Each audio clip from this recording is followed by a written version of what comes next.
날마다 쓰는 나의 신앙일기 TV 데일리 큐티 나무향기입니다. 오늘은 출애굽기 39장 8절에서 21절을 묵상하겠습니다.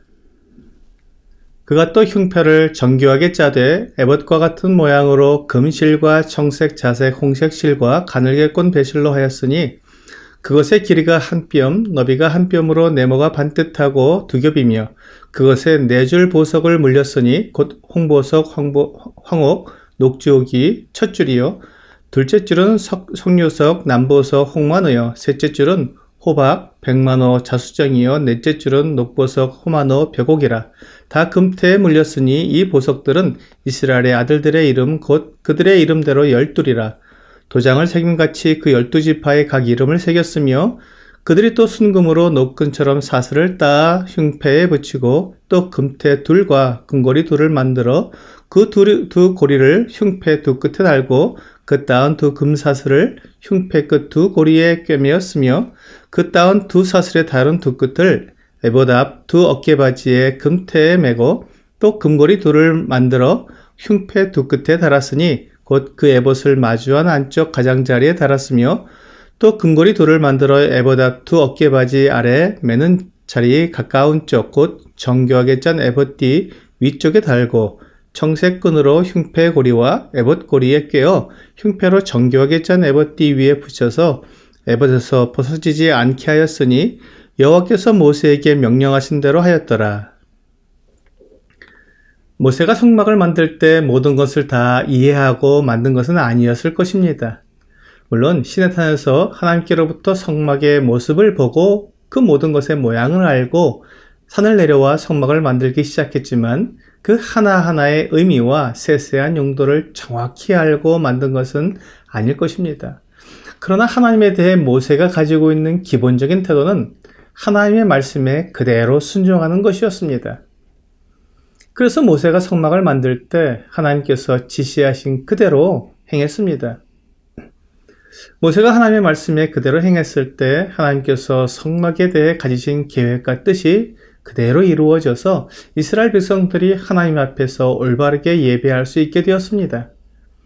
우리가 하나님께 나아가는 것은 하나님을 예배하기 위함입니다.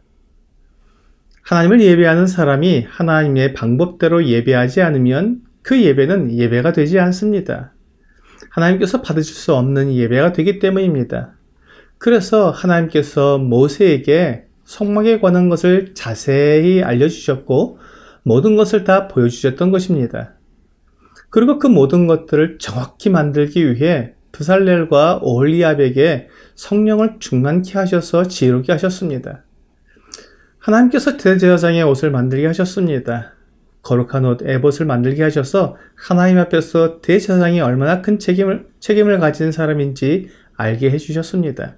그리고 그 에봇과 어울리는 흉패를 만들게 하셨습니다. 이 흉패는 겉으로는 12개의 보석이 드러나 보이고 있습니다. 각각의 보석에 이스라엘 12지파의 이름을 하나씩 새겨서 그 흉패가 이스라엘 온 백성들을 나타내고 있음을 보여주고 있습니다. 에봇 어깨바지에 올려진 보석과 함께 흉패에 달린 보석들은 하나님 앞에서 이스라엘 12지파를 나타내기에 이스라엘 온 백성들에 대한 대제사장의 책임과 사랑과 보호를 보여주고 있습니다. 흉패는 가슴 덮개입니다. 이스라엘 12지파를 가슴에 안고 하나님 앞에서 섬기는 대제사장의 모습을 통해 이스라엘을 향한 하나님의 사랑을 알 수 있습니다. 흉패 안에는 우림과 둠밈이 들어있었습니다. 하나님은 대제사장이 우림과 둠밈을 가지고 이스라엘 12지파를 판결하게 하셨습니다. 이스라엘 12지파를 나타내는 보석 뒤에 우림과 둠밈을 넣어두게 하시고 하나님의 뜻을 물을 때 대제사장이 하나님 앞에서 우림과 둠밈을 꺼내 하나님의 인도하심이 무엇인지 판결하게 됩니다. 그래서 이 흉패를 판결 흉패라고 부릅니다. 대제사장은 이스라엘 12지파를 하나님 앞으로 인도하기 위해 공정한 판결을 해야 합니다.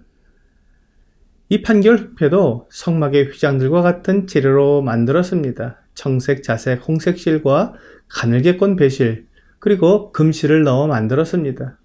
판결 흉패는 앞에서 만들었던 에봇 위에 붙이게 되어 있습니다. 대제사장은 에봇을 입을 때 판결 흉패를 붙여야 했습니다.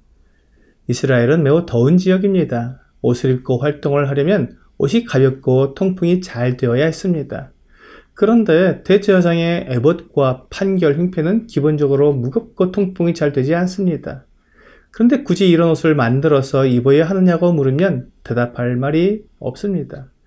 단지 이스라엘 백성들은 하나님 앞에서 말씀하신 대로 행해야 했습니다. 그래서 하나님께서 만들어서 입으라고 하셨기 때문에 만들어서 입어야 했습니다. 이스라엘 백성들이 하나님께서 말씀하신 대로 성막을 만든 것처럼 우리들에게도 하나님의 말씀대로 순종해야 하는 책임이 있습니다.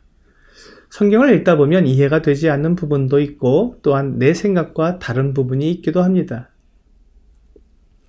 하나님께서 말씀하신 방법보다 내 방법이 더 나을 것 같은 생각이 들 수도 있습니다. 그리고 성경적인 방법으로 살아가는 것이 너무 구식이고 현대 생활과 맞지 않는 느낌이 들 수도 있습니다. 그러면 어떻게 이 모든 말씀을 다 지키고 살 수 있느냐고 또 답답하다고 말하기도 합니다. 꼭 이렇게 살아야 하느냐고 묻기도 합니다. 하지만 성경에 기록된 하나님의 방법은 최선의 방법입니다. 고린도전서 1장 25절입니다.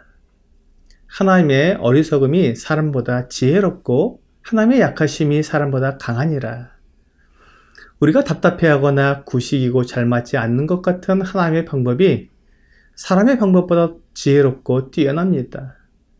또한 사람이 볼 때는 아무런 능력도 없는 것처럼 보여도 하나님의 능력과 힘이 사람보다 강하십니다.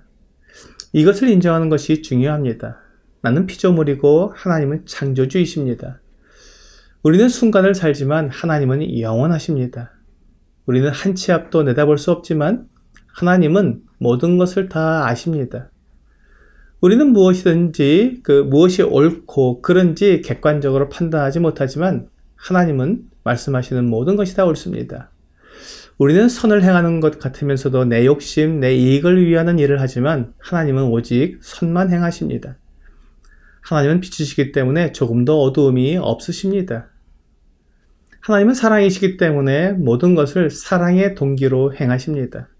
그러나 우리는 사랑을 한다고 말하면서도 내 욕심과 정욕을 위해 일하는 것을 보게 됩니다. 오늘의 적용 질문을 보겠습니다. 나는 이해하기 어렵거나 믿어지지 않는 성경 말씀을 대하게 될 때 어떻게 합니까? 하나님의 말씀은 언제나 옳으시고 진리라는 것을 믿는다면 나에게 잘 맞지 않고 이해가 되지 않는 때에라도 하나님의 말씀에 순종하는 것이 옳습니다. 오늘 선하시고 사랑이신 하나님께서 모든 것을 아시기에 우리에게 하신 모든 말씀에 순종하는 여러분과 제가 되기를 주 예수님의 이름으로 기도합니다.